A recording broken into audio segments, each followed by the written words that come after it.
warahmatullahi wabarakatuh. Perkenalkan, nama saya Muhammad Afid Amanah sebagai Presiden. Saya Widya Jalika sebagai DPR. Saya Lucia sebagai DPD. Saya Ridho Rikono Martumalau sebagai MPR. Di sini kita akan menjelaskan siklus APBN dan APBD.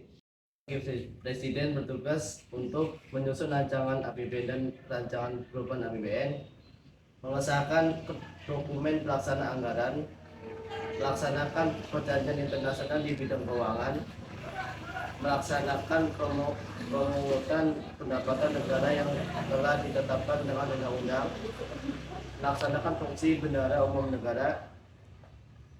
Saya sebagai DPR bertugas dan mempunyai wewenang untuk memberikan persetujuan atas RUU tentang APBN yang diajukan kepada Presiden, memperhatikan pertimbangan DPD atas RUU tentang APBN dan RUU terkait pajak, pendidikan, dan agama.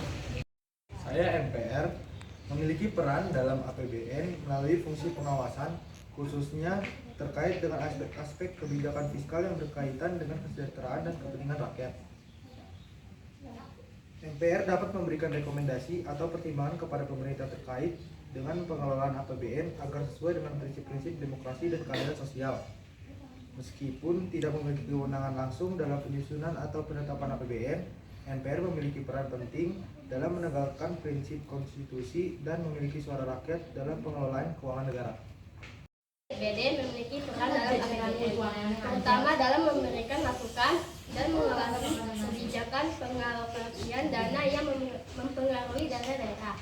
Meskipun DPD tidak memiliki kewenangan langsung dalam penetapan APBN, mereka dapat menyampaikan aspirasi daerah dan memperjuangkan alokasi dana yang lebih adil bagi daerah Indonesia.